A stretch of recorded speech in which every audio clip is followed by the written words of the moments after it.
Hallo und herzlich willkommen beim Consulting Coach. Mein Name ist Sören Hinkel, ich bin euer Consulting Coach und im heutigen Video über Zypern geht es darum, ob man eine zypriotische Kapitalgesellschaft, also die zypriotische Limited, auch aus Deutschland heraus betreiben kann und wenn ja, wie funktioniert das? In diesem Video schauen wir einmal auf die Kosten und Gründung einer zypriotischen Limited.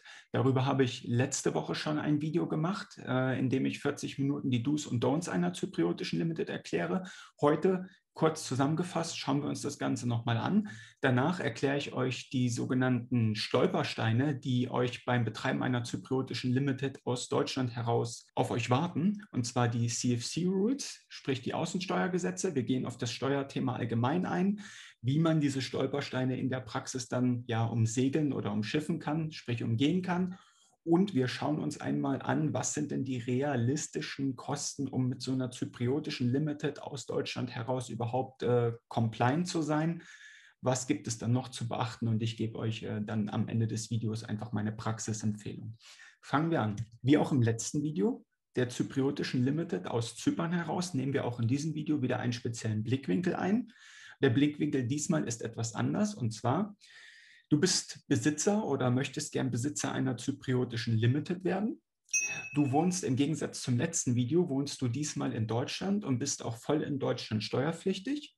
Du bist Berater, Consultant, Coach, Softwareentwickler, Trainer, wie auch immer. Generell, du bist eine One-Man-Show, du bist ein Ein-Mann-Dienstleistungsunternehmen. Von daher ist es in diesem Fall auch egal, ob du das als Steuerstatus Freiberufler machst, ob du Selbstständiger mit Gewerbe bist oder ob du bereits eine GmbH besitzt. Du möchtest aus Deutschland wohnend heraus eine zypriotische Limited eröffnen und betreiben. Das interessiert dich und diesen Blickwinkel nehmen wir hier heute ein. Weiter geht's. Kurz zu mir, mein Name ist Sören Hinkel, für die, die mich noch nicht kennen. Ich bin seit 2012 SAP MDG-Berater für die SAPler unter euch, MDG Master Data Governance. Ich implementiere Stammdatensysteme und ich habe mich im Jahre 2017 in Deutschland selbstständig gemacht. Das heißt, ich bin SAP-Freelancer und wie ihr sehen könnt an meiner Vita, ich habe es keine 2 volle Jahre in Deutschland als Selbstständiger ausgehalten. Ich bin 2018 nach Zypern gekommen, bin in Limassol Resident geworden, habe meine Zypern Limited hier aufgemacht und wie schon gesagt, ich betreibe seit 2018 diese Zypern Limited hier, aber ich sitze auf Zypern, ich wohne nicht in Deutschland. So, wofür nutze ich diese Zypern Limited? Für die Abrechnung meiner Dienstleistungen in die ganze EU. Das ist problemlos möglich. Die Zypern Limited ist überall anerkannt. Ab und zu kann es vorkommen, dass mal die Compliance-Abteilung von einem Kunden da mal genauer drauf einen Blick drauf werfen möchte. Die zypriotische Limited innerhalb Europas, die hält aber jeder Überprüfung stand. Es ist die EU, du hast eine europäische Umsatzsteuernummer und du hast hier auch auf Zypern offenes Handelsregister, von daher Compliance-Checks und sowas. Die Zypern Limited hält im Gegensatz zu vielen anderen Offshore-Firmengründungen jeder Überprüfung statt. So, meine Kontaktdaten findet ihr wie immer unten in der Videobeschreibung. Und wenn euch der Content interessiert und ihr mehr erfahren wollt und immer auf dem Laufenden bleiben wollt, liken und abonnieren nicht vergessen. Das hilft mir, das hilft YouTube und dem Algorithmus. Da bedanke ich mich schon mal im Vorab für das Liken und Abonnieren. Nächster Punkt, der Disclaimer. Wie auch im letzten Video. Ich bin kein Steuerberater. Das hier ist keine Steuerberatung, das ist Entertainment. Was ich euch hier aufzeige, sind praxisorientierte Lösungsansätze für eine hohe Steuerlast in Deutschland. Steuerliche Themen solltet ihr wie immer mit einem Fachmann, sprich einem Steuerberater, besprechen. Ich übernehme keine Garantien oder Haftung für meine Aussagen und für den Inhalt meiner Folien. Und ganz wichtig, ich weiß nicht, wann du das Video schaust. Inhalte können sich geändert haben. Wir haben es jetzt Mitte 2021. Wenn du das Video in 3, 4 Jahren schaust, es ist auf YouTube, es ist live, jeder kann sich es anschauen. Wenn du es dir in x Jahren anschaust, geh mal davon aus, dass sich die Dinge eher geändert haben. So, nächster Punkt. Warum machen wir das Ganze hier? Warum gibt es dieses Video? Ja, im Endeffekt möchte ich die Leute aufschlauen über dieses Thema. Ich möchte, dass du weißt, was auf dich zukommt, wenn du über so ein Konstrukt nachdenkst. Ich möchte, dass du über die Risiken Bescheid weißt und dir selber über die Risiken Gedanken machen kannst und die Risiken für dich selber richtig bewerten kannst. Ich gebe dir einen Überblick über die Kosten und Aufwände, die damit verbunden sind mit so einem Konstrukt. Und warum? Ja, eigentlich, ich möchte einen möglichen Lösungsansatz, also wichtig, einen möglichen Lösungsansatz. Es gibt viele Lösungsansätze. Wir diskutieren hier einen einzigen möglichen Lösungsansatz für eine hohe Steuerlast in Deutschland anbieten. Das ist mein Ziel. So. Kommen wir mal auf die Stolpersteine. Was meine ich damit? Die Stolpersteine sind ganz klar, ist das in Deutschland das Außensteuergesetz. Auf Englisch heißt das CFC Rules, Controlled Foreign Company Rules. Und es ist Juristensprache, es ist kompliziert, die Gesetzestexte sind super verwirrend. Wir versuchen das hier heute so einfach wie möglich in einfacher deutscher Sprache zu halten. Von daher nehmen wir jetzt erstmal mit, falls du nicht weißt, was das Außensteuergesetz ist. Es ist ein gesetzlich, also vom Staat, ein gesetzliches Regelwerk zur Benutzung ausländischer Gesellschaften in Deutschland. Ganz vereinfacht gesagt. Was hat dieses Außensteuergesetz für ein Ziel? Ja, gut, es ist ein Regelwerk zur Benutzung ausländischer Gesellschaften, aber das eigentliche Ziel ist die Hinderung der Benutzung ausländischer Gesellschaften aus Deutschland heraus. Warum macht Deutschland das? Ja, es geht ums Geld, um das liebe, gute alte Steuergeld. So, Deutschland ist da leider sehr streng. Ich bin der festen Meinung, dass Deutschland die härtesten Außensteuergesetze der Welt hat. Das heißt, kein anderes Land der Welt ist so streng wie Deutschland, wenn es um diese Verhinderung ausländischer Gesellschaften geht. So, das ist schade, aber gut, das ist halt Deutschland. So, warum interessiert uns dieses Außensteuerzeug jetzt überhaupt? Ja, logischerweise ist es Gesetz, ne? Und wenn du dich daran nicht hältst und eine ausländische Gesellschaft, das muss jetzt nicht Zypern sein, das kann überall auf der Welt sein. Alles außerhalb von Deutschland ist für Deutschland Ausland. So. Und wenn du eine ausländische Gesellschaft betreibst, um Steuern zu sparen und da Fehler machst und diese Außensteuergesetze nicht richtig beachtest, dann fliegt dir das um die Ohren. Dann wird das deutsche Finanzamt deine Gesellschaft im Ausland nicht anerkennen. Und das hat negative Folgen, und zwar alle rechtlichen und steuerlichen Konsequenzen, wenn dir deine Auslandsgesellschaft nicht anerkannt wird. Und glaubst mir, das willst du auf jeden Fall vermeiden. Das gibt richtig Probleme. So, von daher, es gibt Spielregeln, Außensteuergesetze. Und jetzt schauen wir uns mal an, wie wir die einhalten können. Der erste Punkt. Das Außensteuergesetz besagt, dass wir haben jetzt die Zypernbrille auf, wir stellen uns vor, wir möchten eine Limited auf Zypern gründen, dass du Substanz, sprich einen ordentlich eingerichteten Geschäftsbetrieb auf Zypern hast für deine Firma. Das ist ein Punkt, Substanz.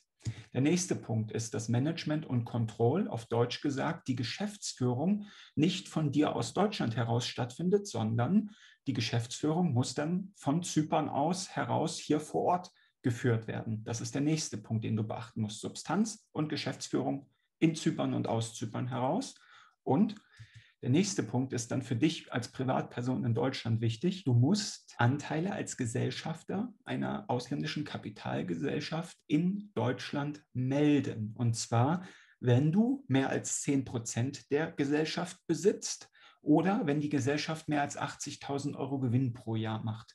Dann musst du das in Deutschland melden, dass du der Besitzer einer solchen Limited- oder Auslandsgesellschaft bist.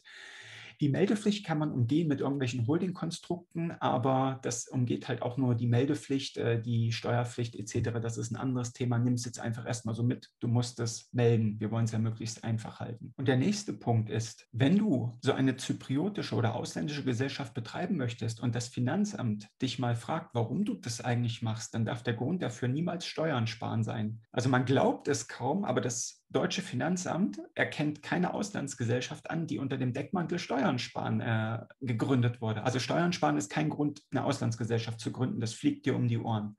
So, wo wir gerade beim Thema Steuern sind, kommen wir mal auf den nächsten Punkt, Steuern. Damit du es richtig verstehst, nur weil du eine Auslandsgesellschaft hast, bleibst du in Deutschland trotzdem noch einkommenssteuerpflichtig, privat. Du als Privatperson wohnst in Deutschland und wenn du da gemeldet bist oder mehr als 183 Tage ansässig bist, das ist ja das Ziel des Videos, dass du wirklich in Deutschland bist, dann bist du in Deutschland immer noch privat steuerpflichtig. Das bedeutet, die ganzen Löhne und Gehälter, wenn du Angestellter sein solltest in deiner zypriotischen Limited, auf Löhne und Gehälter fallen logischerweise Einkommensteuer an in Form von Lohnsteuer etc. So. Und auch die Dividendenausschüttung aus einer zypriotischen Limited, wenn du dir als Gesellschafter Gewinne oder Dividenden ausschüttest, dann zahlst du auch in Deutschland die entsprechenden Steuern, also die Abgeltungssteuern, 26,5% real gesehen, aber alles immer bitte unter Beachtung des Doppelbesteuerungsabkommens zwischen Zypern und Deutschland.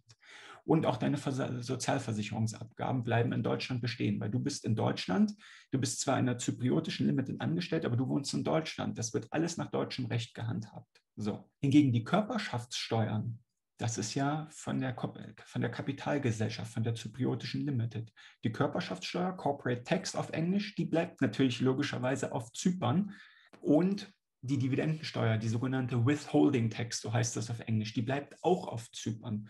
Denn Dividenden werden besteuert, bevor sie ausgeschüttet werden. So, und auch hier gilt es dann, okay, die zypriotische Firma zahlt Körperschaftssteuer und eine Withholding Tax für ausgeschüttete Dividenden. Das ist aber auch wieder dann im deutsch-zypriotischen Doppelbesteuerungsabkommen geregelt. So, und wenn dir diese Firma nicht anerkannt wird, weil du die Außensteuergesetze, die Spielregeln verletzt, dann kommt es zur sogenannten Hinzurechnungssteuer, dann bei Nichtanerkennung deiner zypriotischen Limited.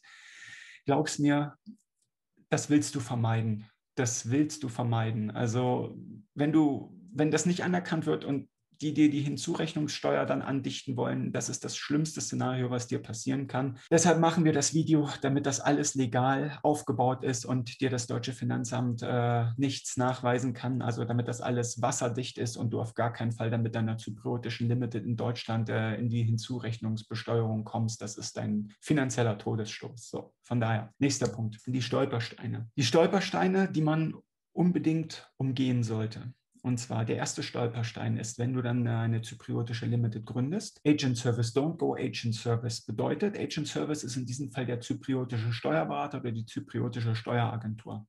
Don't go for these services. Also, wenn du dich mit dem Thema beschäftigst, wirst du Angebote bekommen oder die Angebote einholen von Firmen, Steuerberatern, die dir auf Zypern das Ganze gründen, und die haben meistens Gründungspakete, wo auch nominelle Dienstleistungen mit drin sind. Nominelle Dienstleistungen in diesem Fall sind zum Beispiel nominelle Treuhänder, also nominelle Sekretäre, sprich Angestellte, nominelle Geschäftsführer, nominelle Gesellschafter. Diese Dienstleistung solltest du bitte auf gar keinen Fall mehr nutzen. Das ist nicht wasserdicht, das fliegt dir um die Ohren und dann knallt es, garantiert. Also nichts Nominelles benutzen. Und warum?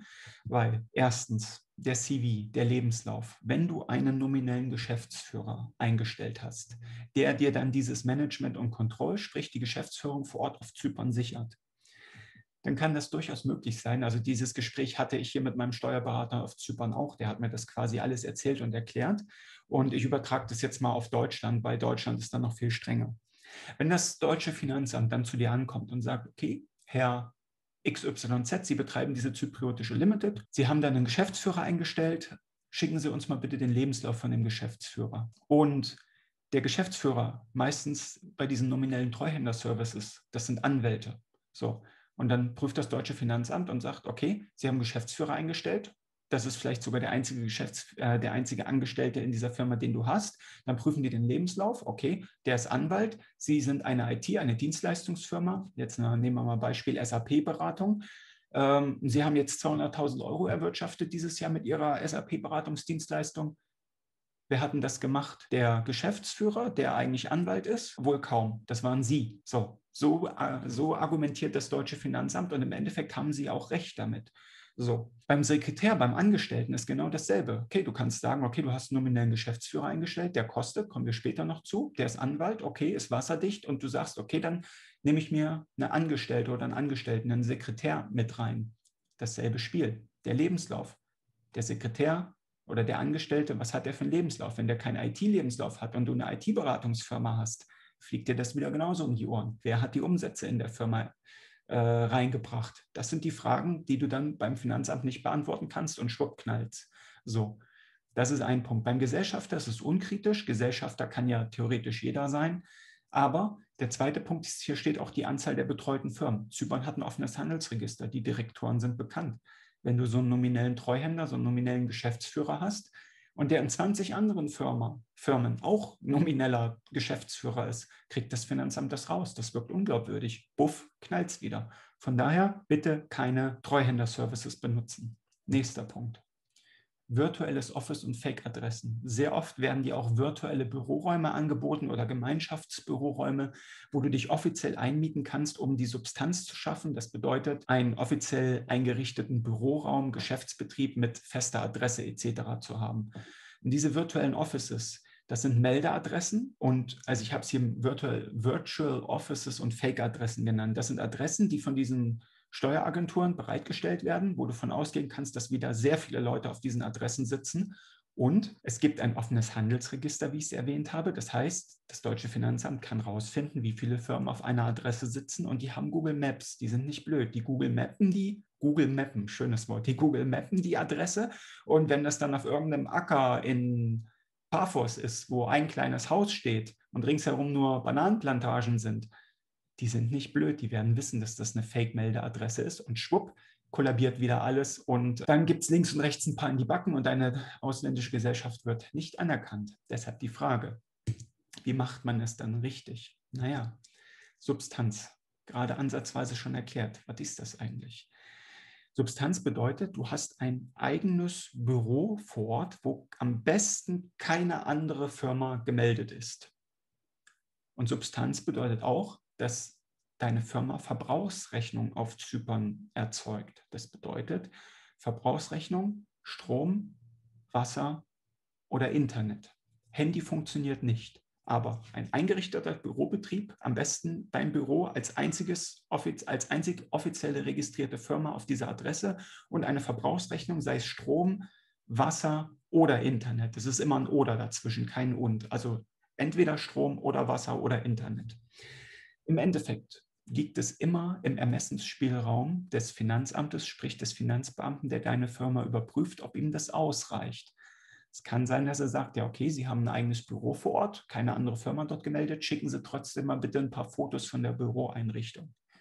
Ja, also das sind alles keine in Zement gemeißelte Sachen. Es liegt im Endeffekt immer alles im Ermessensspielraum des Finanzbeamten, der dich mal prüft. Und gehe davon aus, dass du auf kurz oder lang dann aus Deutschland heraus, wenn du da wohnst, mal eine Prüfung bekommen wirst. Management und Control, sprich die Geschäftsführung vor Ort. Du brauchst, wie erwähnt, einen richtigen Geschäftsführer vor Ort. Wenn der Geschäftsführer der einzige Angestellte sein soll, braucht er auch den richtigen CV, entsprechend deiner Dienstleistung, die du anbietest.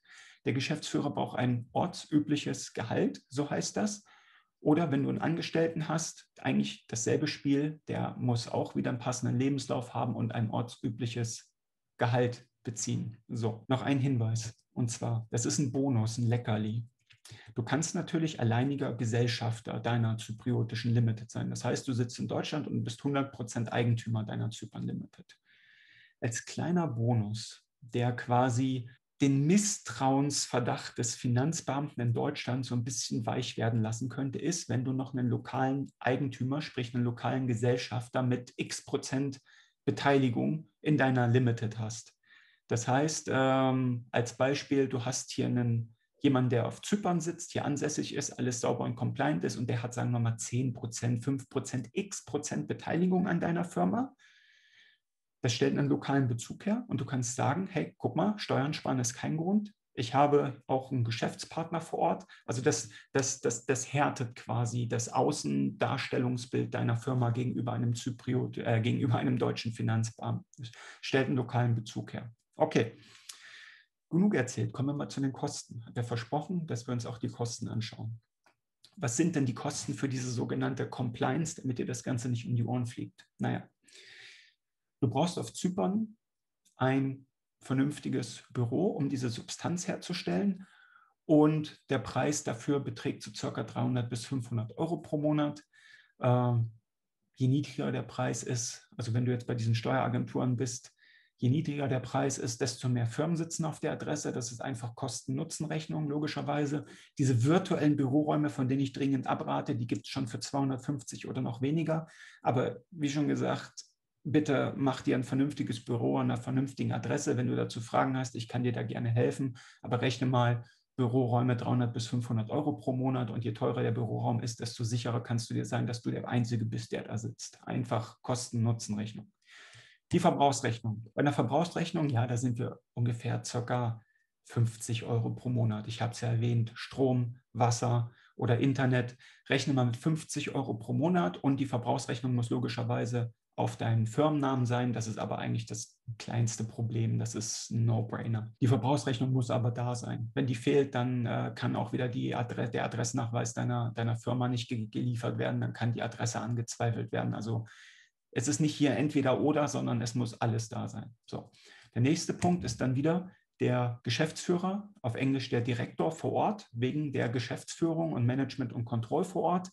Kannst du rechnen, so circa 1.000 Euro pro Monat für einen Vollzeitgeschäftsführer, also keinen nominellen, sondern einen richtigen Geschäftsführer. Ab 1.000 Euro pro Monat plus Sozialversicherungsanteil ist hier auf Zypern relativ gering, ist fast vernachlässigbar. Oder 700 Euro für einen Teilzeitdirektor, Teilzeitgeschäftsführer. Auch hier gibt es wieder Lösungen. Achte auf den CV, auf den Lebenslauf, wie ich es gesagt habe. Nimm keine Treuhanddienstleistungen in Anspruch. So. Und dasselbe Spiel eigentlich für den Angestellten, sprich der Sekretär, vernünftiger Angestellter. Ja, kommt drauf an, was du machst. Sagen wir mal IT-Dienstleistungsbereich, Beratung, Consulting, da brauchst du qualifizierte Leute. Da kannst du auch hier vor Ort mit 800 Euro pro Monat rechnen, plus Sozialversicherung oder für einen ITler, also für einen Qualifizierten, also auch nicht unter 1.000 Euro pro Monat. Es geht nicht, also es geht ja nicht darum, was die hier wirklich verdienen sollten. Es geht einfach nur um das Thema, wer macht die Umsätze in deiner Firma und was ist das ortsübliche Gehalt? Weil, na klar, kannst du deinem Geschäftsführer nur 300 Euro pro Monat zahlen. Du kannst auch deinem Angestellten nur 150 Euro pro Monat zahlen. Die Frage ist aber wieder, ist das ein ortsübliches Gehalt für Zypern? Und die Antwort wird dann Nein sein. Und wenn du keine ortsüblichen Gehälter zahlst, fliegt dir das Ganze wieder um die Ohren. Von daher habe ich dir hier mal eine realistische Abschätzung gegeben oder Einschätzung gegeben, was solche Leute hier vor Ort schon verdienen sollten, damit es glaubwürdig ist. Und das nächste Thema ist dann, es geht ja immer noch um die Kosten für die Compliance, ist dann Buchhaltung, Audit. Das findest du in meinem letzten Video, das habe ich im Detail beschrieben. Ich verlinke dir am Ende des Videos, im Abspann, in der Infokarte, ganz am Ende verlinke ich dir das Video von letzter Woche. Da gehen wir detailliert darauf ein, Buchhaltung, Audit, Kosten einer Gründung, jährlicher Unterhalt einer zypriotischen Limit, was das im Detail kostet. Hier jetzt kurz zusammengefasst, rechne mal ca. 3.000 bis 4.000 Euro pro Anno. Also per Anno, pro Jahr. So, jetzt kommt die 1.000.000-Euro-Frage. Das, was alle wissen wollen. Ab wann lohnt sich das Ganze denn? So viel Kosten, so viel Anforderungen, so viel Aufwand. Die 1.000.000-Euro-Frage. Ab wann lohnt sich das?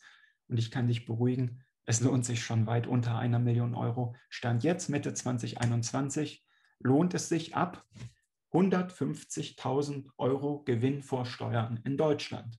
So, aber das ändert sich natürlich ständig. Deutschland erhöht ja jährlich seine Steuern und Abgaben und je mehr Deutschland und je schneller Deutschland seine Steuern und Abgaben erhöht, desto früher lohnt sich das, logischerweise. Die Frage, die dich anstatt 150, 160 oder 140.000 Euro, ab wann es sich jetzt genau lohnt, die Frage, die dich eigentlich beschäftigen sollte, die dich langfristig beschäftigen sollte, ist, wo geht denn die Steuern- und Abgabenreise in Deutschland hin? Wird es eher mehr oder weniger? Und ein Punkt, den du unabhängig vom Geld noch bitte betrachten solltest, ist die Bürokratie. Deutschland hat schon sehr krasse Bürokratie mittlerweile. Und die Frage ist, wird es eher mehr Bürokratie und mehr Gängelung oder eher weniger Bürokratie und weniger Gängelung in Zukunft geben?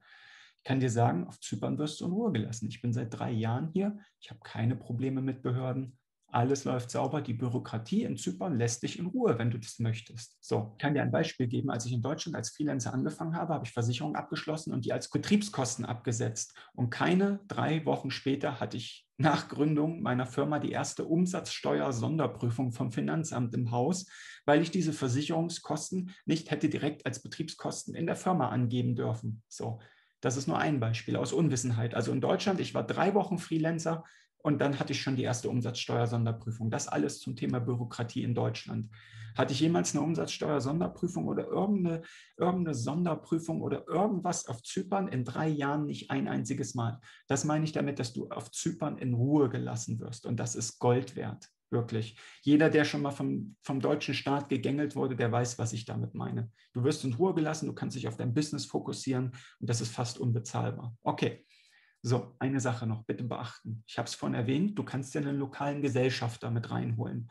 Das ist quasi diese Bonusoption gewesen. Und das hilft halt, deine Firma zu stabilisieren und in der Außendarstellung gegenüber dem deutschen Finanzamt besser dastehen zu lassen. Aber wenn du einen lokalen Gesellschafter, also das muss ein Local sein. Local bedeutet, Das muss kein Zypriote sein, aber es reicht, wenn diese Person auf Zypern gemeldet ist und hier Steuern zahlt. Dann zählt das als Local.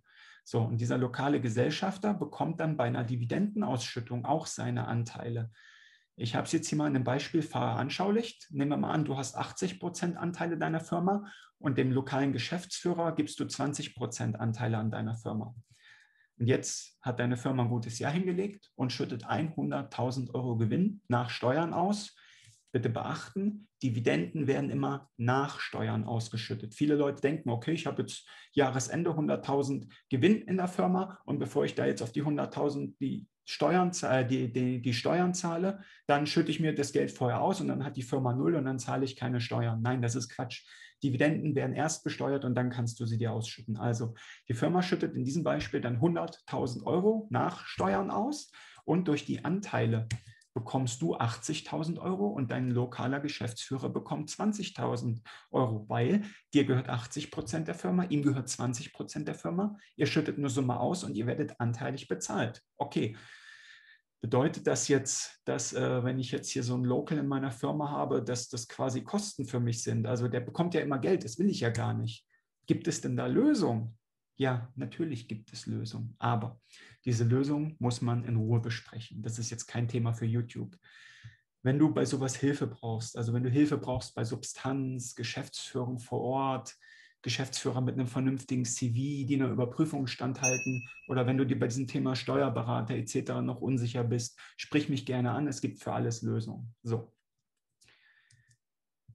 nächster Punkt.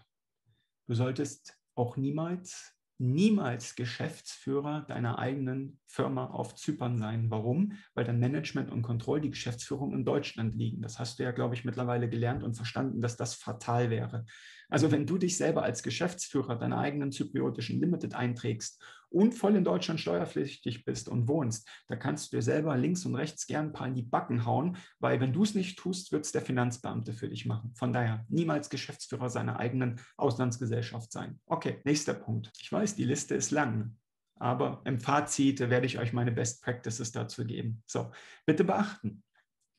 Die Limited muss auch zusätzlich am Wirtschaftsleben auf Zypern teilnehmen. Das ist auch eine Voraussetzung. Das kann kein totes Konstrukt irgendwo im Nirgendwo sein.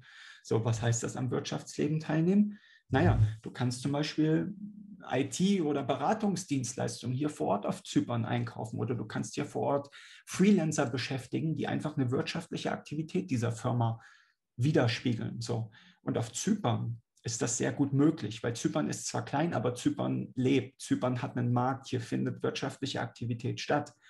Wenn du jetzt in die letzte Offshore-Standort-Oase nach, was weiß ich, hinter Legoland gehst, da kann es sein, dass du solche Dienstleistungen halt nicht richtig einkaufen kannst und dass dann kein lokaler Bezug zum Wirtschaftsleben hergestellt werden kann. Von daher auf Zypern ist das sehr gut möglich. Ja, aber das solltest du bitte beachten, dass die Firma auch am Wirtschaftsleben teilnehmen muss. So. Und ich habe es vorher erwähnt am Anfang. Steuern sparen ist kein Grund für eine Verlagerung deiner Kapitalgesellschaft oder deiner Tätigkeiten ins Ausland, wenn du in Deutschland wohnst. Steuern sparen ist kein Grund, Punkt. So, aber was kannst du dann für Gründe angeben? Naja, ich habe mir mal Gedanken gemacht. Du kannst zum Beispiel sagen, ja, okay, ich betreibe meine Zypern Limited aus Deutschland. Ich brauche in Zypern eine Kapitalgesellschaft, weil ich möchte mehr in englischsprachige Länder expandieren. Und Zypern war eine englische Kolonie, hier wird Englisch gesprochen, hier sind viele Briten. Und alles das kann ein Grund sein. Oder du sagst, ja, meine Firma soll nach britischem Recht geführt sein, warum auch immer. Zypern, das zypriotische Recht ist dem britischen Recht abgeleitet. Wenn du eine Begründung findest, warum deine Firma eher nach britischem Recht geführt werden soll, warum das für dich einfacher ist, kann das auch als Grund dienen. Oder du sagst zum Beispiel, die Mehrheit der Gesellschafter sitzt auf Zypern. Das würde bedeuten, du bist ein Gesellschafter und du hast zwei lokale Gesellschafter hier vor Ort mit drin, wo du dann sagst, es macht mehr Sinn, weil die Mehrheit der Gesellschafter auf Zypern sitzt, dass die Firma auf Zypern ist und nicht in Deutschland. Also, es gibt viele verschiedenste Gründe. Bitte nenne nicht den Grund Steuern sparen. Wie immer, wenn du das tust, dann hau dir ein paar in die Backen, weil sonst macht es der Finanzbeamte für dich. Okay, dann möchte ich noch einen Nachtrag loswerden, und zwar letzte Woche im Video. über zypriotische Limited aus Zypern heraus betreiben. Da habe ich gesagt, don't go zero. Warum bin ich zu dieser Aussage gekommen? Das muss man relativieren. Also ich erkläre euch, warum ich das gesagt habe. Und zwar, don't go zero. Also du kannst grundsätzlich schon auf Null Steuern gehen, unter gewissen Umständen. Und zwar, du kannst auf 0% Steuern gehen, wenn erstens die Gesellschaft, die du betreibst, eine Personengesellschaft ist und die in einem Land sitzt, was die Steuern für Personengesellschaften auf dich als Privatperson weiterleiten. Dann ist deine Firma steuerfrei, weil die ganze Steuerbelastung oder das ganze steuerliche Thema wird durch die Firma durchgeschleust, auf dich als Privatperson. So. Und wenn du selber dann aber als Gesellschafter, als Privatperson in einem Land mit Territorialbesteuerung sitzt, Territorialbesteuerung bedeutet, Auslandsgewinne werden in diesem Land nicht besteuert, die sind steuerfrei. Wenn du in so einem Land sitzt, dann funktioniert dieses Setup schon. Ich habe Freelancer-Freunde, die haben ein Setup zum Beispiel in den USA mit einer Florida LLC und die selber sitzen, glaube ich, in Panama oder irgendwo. Ich weiß gar nicht, wo die offiziell gemeldet sind, aber die sitzen in so einem Land und das funktioniert schon so. Aber warum habe ich das gesagt? Weil die Frage ist das praktikabel für einen Dienstleister und einen Consultant oder einen Berater, der ab und zu auch mal bei seinen Kunden in Deutschland vor Ort sein muss? Weil wenn du das machst, dann brauchst du auf jeden Fall einen Wohnsitz, der außerhalb Europas liegt, weil in Europa gibt es keine Territorialbesteuerung. Das heißt, du musst sehr wahrscheinlich auf einem anderen Kontinent leben. So, und wenn du auf einem anderen Kontinent lebst und Dienstreisen hast, ich meine, gut, wir haben jetzt Corona-Zeiten, Zoom, Remote-Arbeit ist allgegenwärtig, aber es wird auch wieder eine Zeit geben, wo man sich dann auch gerne mal wieder vor Ort beim Kunden in Deutschland im Büro trifft. So. Und wie die Zukunft ist, ich habe auch keine Glaskugel vor mir. Das weiß niemand, wie die Zukunft aussehen wird. Aber ich gehe davon aus, dass Dienstreisen so in dem Umfang, wie sie für uns als Berater vor Corona nötig waren, nicht mehr wiederkommen werden. Aber sie werden auch nicht komplett abgeschafft werden. Von daher ich hatte auch überlegt damals, als ich ausgewandert bin, hey, es wäre ja auch viel cooler, so ein Setup zu nutzen und sich in Thailand niederzulassen. Thailand hat auch Territorialbesteuerung oder in Malaysia und da dann komplett steuerfrei seine Dienstleistung zu erbringen. Aber wenn du dann alle 2 oder 3 Wochen mal, das war, also meine Gedankengänge waren halt vor Corona-Zeiten, ne, 2017, 2018. Aber wenn du dann mal einen Kunden hast, der darauf besteht, dass du alle 3 Wochen zum Beispiel bei ihm vor Ort rumkommst oder alle 2 Wochen und dann alle 2, 3 Wochen eine Interkontinentalreise zum Beispiel von Thailand oder Südamerika nach Deutschland machen sollst, viel Spaß, das geht an die Substanz. Also da geht es eher um dieses Topic Second, Third Order Consequence. Und dieser Ablauf, den ich gerade genannt habe, überleg mal, wenn du so eine Entscheidung triffst, was die nachgelagerte und nachgelagerte Konsequenz deiner Entscheidung wäre. Second, Third Order Consequence, kurzer Exkurs, super spannendes Thema. Ich gebe dir ein Beispiel dafür. Wenn du zum Beispiel einen Fernseher kaufst, die First Order Konsequenz ist, dass du Geld ausgibst. Das Geld ist weg und du hast einen Fernseher gekauft. Okay, soweit nicht schlimm. Halt First Order Konsequenz, das Geld ist weg. Aber die Second und Third Order Konsequenz, die Second Order Konsequenz ist zum Beispiel, du wirst mehr Fernsehen schauen. Oder du hast noch eine PlayStation dazu gekauft, du wirst PlayStation zocken. Dadurch, dass du diesen Fernseher oder die PlayStation gekauft hast, wirst du mehr Zeit vorm Fernseher verbringen. Okay, das ist die Second-Order-Konsequenz.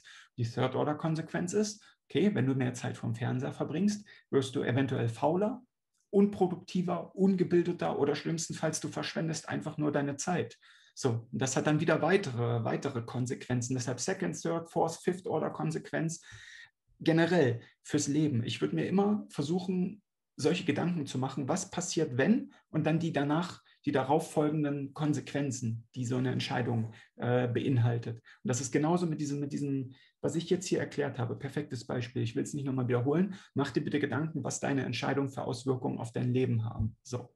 Und deshalb, das ist der Nachtrag zum Video von letzter Woche. Es geht schon, unter gewissen Umständen ist es für Consultants, Berater, Dienstleister sinnvoll? Aus meiner Sicht meistens nein, aus genannten Gründen. Okay, gut, kommen wir zum Fazit. Dank Corona, habe ich ja gerade erwähnt, kann eigentlich von überall aus gearbeitet werden und Remote Work ist gekommen, um zu bleiben. Nichtsdestotrotz, es ist ein Riesenaufwand, wie du gerade mitbekommen hast, und ein Riesenkostenfaktor, so eine zypriotische Limit oder generell eine Auslandsgesellschaft aus Deutschland heraus zu betreiben. Mein Mein Rat wäre, viele Länder haben keine oder geringe Außensteuergesetze. Ich habe es am Anfang erwähnt, Deutschland hat die strengsten. Aus meiner Sicht, es wird nicht besser werden in Deutschland. Ich würde dir mal raten, geh dorthin, also geh ins Ausland, denn Onshore ist das neue Offshore. Was bedeutet das? Nicht einfach nur eine zypriotische Limited gründen, das wäre Offshore, sondern auch nach Zypern umziehen, das wäre dann wieder Onshore. Onshore ist das neue Offshore, zieh deiner Firma hinterher. Du kannst ja Zypern testen, 1 bis 2 Jahre. Du bist ja nicht verhaftet. Und wenn es dir nicht passt, kannst du auch wieder zurück nach Deutschland gehen. Oder wenn du sagst, okay, ich mache 10 Jahre Zypern und gehe dann wieder nach Deutschland, auch gar kein Problem. Mein Rat ist es, wander aus. Es wird nicht besser werden in Deutschland in vielerlei Hinsicht, möchte ich jetzt gar nicht zu sehr im Detail drauf eingehen. Testet das Ausland mal. Es gibt viele schöne Länder auf der Erde, die laxer sind mit Außensteuergesetzen wie Deutschland. Zypern, für mich perfekte Land. Jeder ist da anders. Mein Fazit ist, teste es, auch wenn es erstmal nur 1 bis 2 Jahre sind. Du bist nicht verhaftet. Ansonsten musst du in Deutschland bleiben. Aber ich meine, es ist auch kein Problem, in Deutschland zu bleiben. Nicht, dass wir uns falsch verstehen. Aber was dir auch wieder Second, Third Order Konsequenz, was dir wieder bewusst sein sollte. Wenn du aus irgendeinem Grund, warum auch immer, in Deutschland bleiben musst, dann zahlst du deinen Preis dafür. Zum Beispiel, wenn du jetzt sagst, ja, meine Frau, wir haben bei uns in der Stadt so einen schönen netten Bäckerladen unten um die Ecke. Und meine Frau, die geht morgens immer gerne zum Bäcker und holt sich ein Croissant. Das ist für sie das Größte auf der Welt. Ist grundsätzlich nicht verkehrt, kann man machen. Aber als Beispiel, ist dir und deiner Frau das so viel wert, dass du sagst, hey, das hindert uns am Auswandern? Ja, deshalb mal sage ich, wenn du in Deutschland bleiben musst, dann zahlst du den Preis dafür. Bist du bereit, den Preis dafür zu zahlen? Wenn ja, alles okay. Wenn nein, mach dir Gedanken. So, deshalb sprich mich an, wenn dich das Thema Zypern-Firma interessiert und wenn dich generell das Thema Auswanderung interessiert. Ich bin, surprise, surprise, Experte für Zypern. Meine Kontaktdaten sind unten verlinkt. Ich helfe dir bei Substanz, Geschäftsführung, bei allem drum und dran, wenn es um das Thema Zypern geht. Kontaktdaten sind unten verlinkt. Kontaktiere mich gerne und